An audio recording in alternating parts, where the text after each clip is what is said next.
Astaghfirullah. Assalamualaikum warahmatullahi wabarakatuh. Bihamdillahi wassalatu wassalamu ala rasulillah wa ala alihi wa sahbihi wa mawalah wa la hawla wa la quwata illa billahi wa ba'du.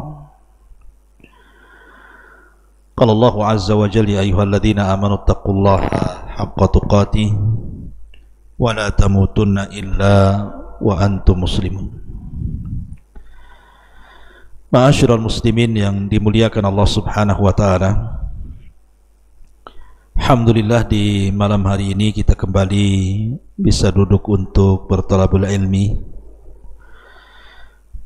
Salawat dan salam masih tetap kita haturkan kepada Rasulullah Muhammad sallallahu alaihi wasallam. Allahumma salli ala sayyidina Muhammad wa ala alihi wa sahbihi wa man sara ala nahjihi ila yaumiddin. Pembahasan di malam hari ini kita akan membahas tentang malam pertama ketika seseorang berada di dalam kubur. Ketika Allah subhanahu wa ta'ala mencabut nyawa seorang insan, kemudian ruhnya diangkat ke langit.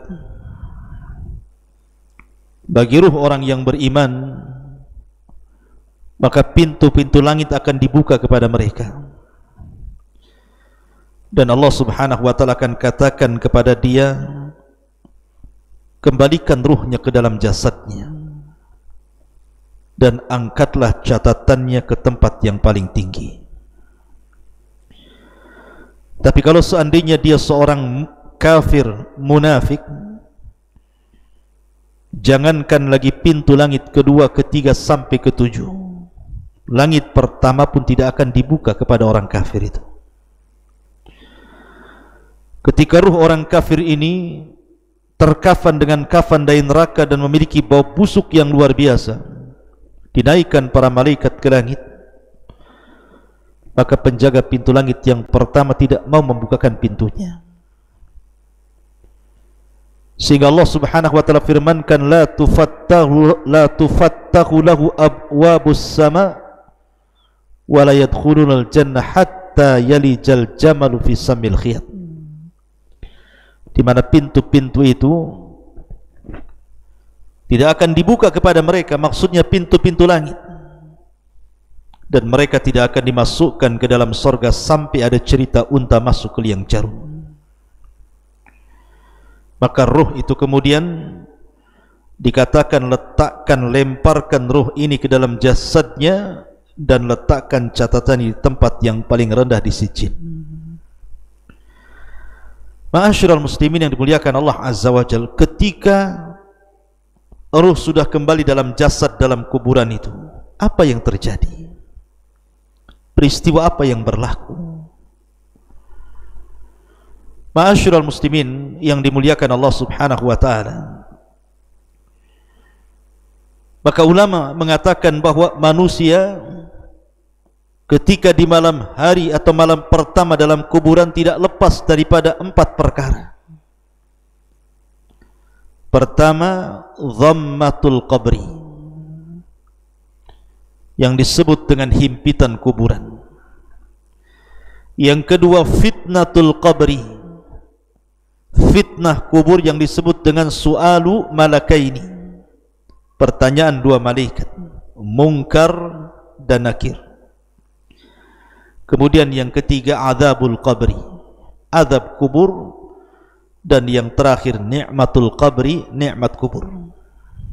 Baru orang ini apakah kemudian dilapangkan kuburnya atau disempitkan kuburnya, tergantung kemana arahnya, kepada azab kubur ataukah nikmat kubur. Ma'asyiral muslimin yang dimuliakan Allah subhanahu wa ta'ala, setiap manusia, apakah anda mukmin ataukah anda kafir, maka setiap manusia yang dimasukkan ke dalam kuburan pasti akan mendapatkan himpitan yang disebut dengan dhammatul qabri.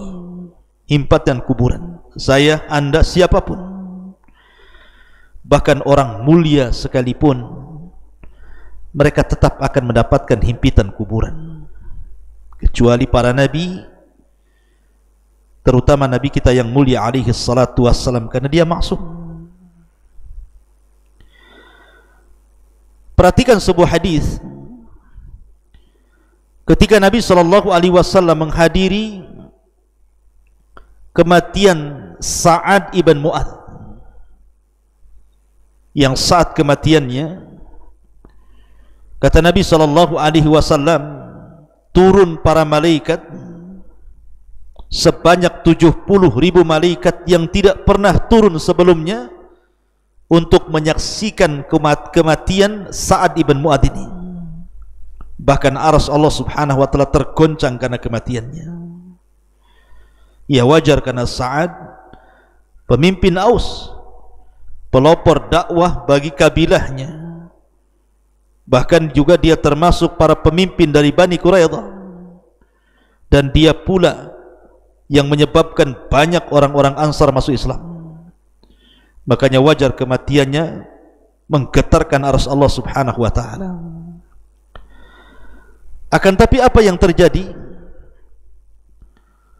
Nabi SAW ketika melihat Sa'ad ibn Mu'adz ini, dia mengatakan ketika saat jenazahnya dimasukkan ke liang lahat, dan mengatakan, "Lau aflata ahadun min dhammatil qabri la aflata hadha Sa'ad." Kalau seandainya ada orang yang terbebas dari himpitan kuburan, tentu yang akan selamat adalah orang ini, Sa'ad ibn Mu'adz. Ma'asyiral muslimin yang dimuliakan Allah Azza wa Jalla, dalam riwayat, "Inna lil qabri dhaghtatan law kana ahadun najian minha la naja Sa'd ibn Mu'adz." Sesungguhnya kuburan itu ada himpitan. Kalaulah seseorang kemudian selamat dari himpitan itu, tentulah Sa'ad ibn Mu'adz lebih berhak untuk selamat dari himpitan, karena dia orang yang mulia, memiliki kedudukan yang luar biasa di dalam Islam. Bahkan bayi yang belum berdosa sekalipun, kata Nabi SAW, kalau seandainya ada orang selamat dari himpitan kubur, tentu bayi inilah yang harusnya diselamatkan karena belum melakukan dosa apapun. Ma'asyiral muslimin yang dimuliakan Allah Subhanahu wa taala, tentu Anda harus bedakan antara himpitan kuburan bagi orang-orang yang beriman dengan himpitan kuburan bagi orang-orang kafir. Sebab himpitan kuburan bagi orang-orang yang beriman adalah himpitan rahmah, kasih sayang. Ya, setiap himpitan pasti ada rasa sakit, tapi sakit yang dialami oleh seorang mukmin saat ada himpitan itu, sebagaimana dikatakan Imam Zahabi rahimahullahu taala, hadhihi dhammatu laysat min adzabil qabri. Himpitan itu bukan bagian daripada azab kubur, bal huwa amrun yajiduhul mu'min kama yajidu alamun faqada walada. Bahkan kata Imam Zahabi, adalah perkara yang biasa didapati seorang mukmin, seperti seorang mukmin merasa sakit hatinya, merasa sedih karena ditinggal meninggal oleh anaknya, atau karena sakit, dan begitu seterusnya. Jadi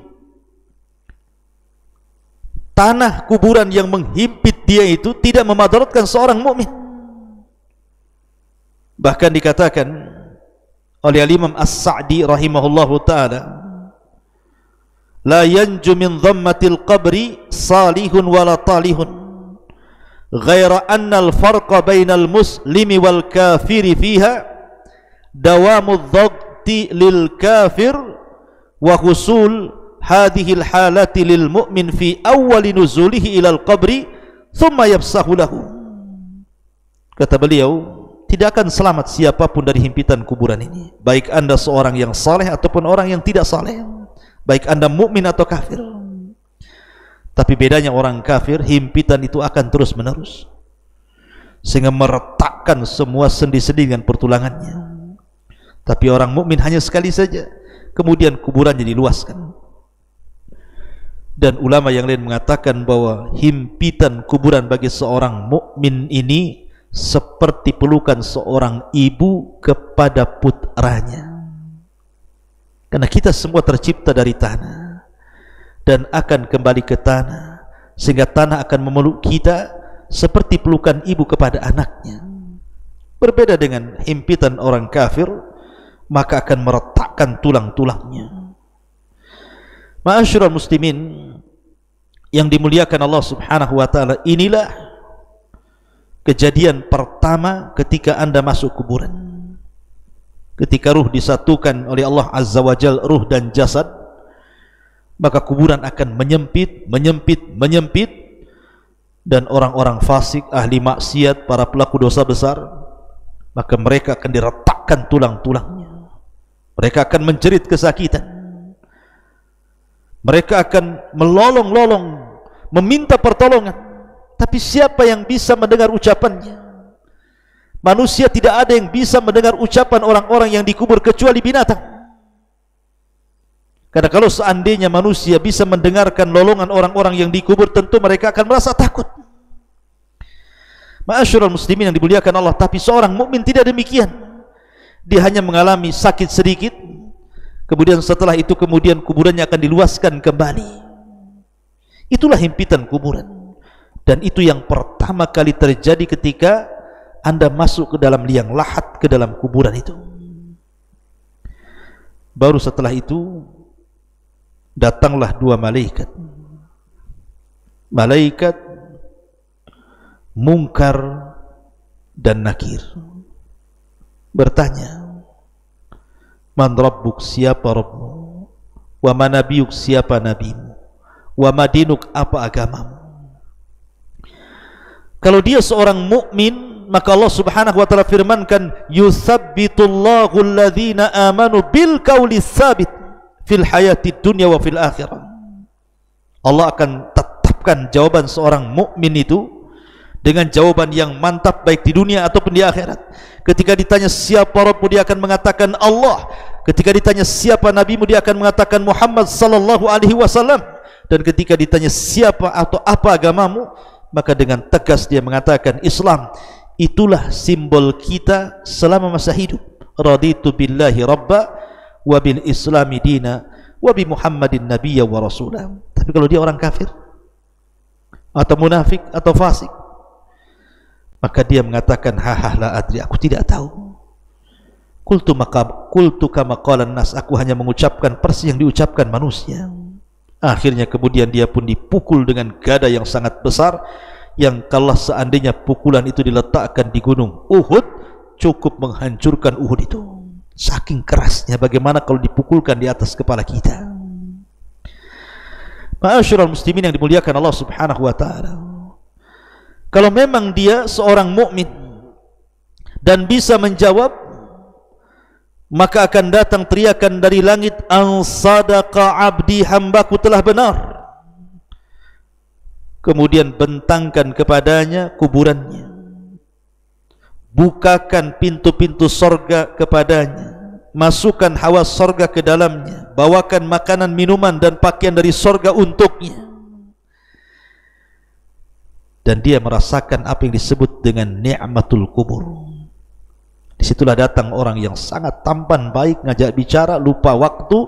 Tiba-tiba kiamat sudah akan dibangkitkan. Dia mengatakan, ya Rabb aqimis sa'ah, ya Rabb, segerakan bangkitkan kiamat supaya aku bisa kembali kepada harta dan keluargaku. Tapi orang kafir, orang fasik, dia tidak bisa menjawab, sehingga dia akan terus dihimpit dalam kuburan itu dan mendapatkan azab kubur. Ruhnya setiap hari keluar masuk neraka, naudzubillah. Ma'asyiral muslimin yang dimuliakan Allah Subhanahu wa taala, Dari sini terjadi ardu makanihi alaihi fil jannati awin nar. Kalau orang sudah ditentukan yang satu mendapatkan nikmat kubur, yang satu mendapatkan azab kubur, maka akan ditampakkan kepadanya gambaran-gambaran tempat duduk dia di mana, di sorgakah dia, di nerakakah dia. Makanya kenapa Nabi SAW mengatakan, inna ahadakum idza mata uridu alaihi maq'aduhu bil ghadati wal ashi, in kana min ahlil jannah famin ahlil jannah, wa in kana min ahlin nar famin ahlin nar, fa yuqalu hadza maq'aduka hatta yab'atsaka Allahu yaumal qiyamah. Apabila salah seorang di antara kalian meninggal, ditampakkan tempat duduknya setiap pagi dan petang. Kalau dia termasuk penduduk sorga, ditampakkan sorga padanya. Kalau dia termasuk penduduk neraka, ditampakkan neraka padanya. Dan dikatakan itulah tempat dudukmu yang Allah akan tempatkan kau pada hari kiamat. Na'udzubillah. Ma'asyiral muslimin yang dimuliakan Allah subhanahu wa ta'ala, kita hanya bisa berdoa kepada Allah subhanahu wa ta'ala, semoga kita diselamatkan daripada fitnah kubur, diselamatkan daripada azab kubur. Makanya kita disuruh berdoa sebelum salat dari beberapa fitnah. Salah satunya adalah fitnah kubur, karena fitnah kubur ini bisa saja riyad, raudun min riyadil jannah, atau hufrun min hufarin nar. Bisa sebuah taman yang akan mengantarkan anda ke sorga, atau mungkin lubang yang bisa akan menjerumuskan anda ke dalam neraka. Ya dan billah. Mudah-mudahan ada manfaatnya. Kita berlindung kepada Allah Azza wa Jalla dari fitnah kubur dan azab kubur. Subhanakallah bihamdika asyhadu an la ilaha illa anta astaghfiruka wa atubu ilaik. Allahu ta'ala. Assalamualaikum warahmatullahi wabarakatuh.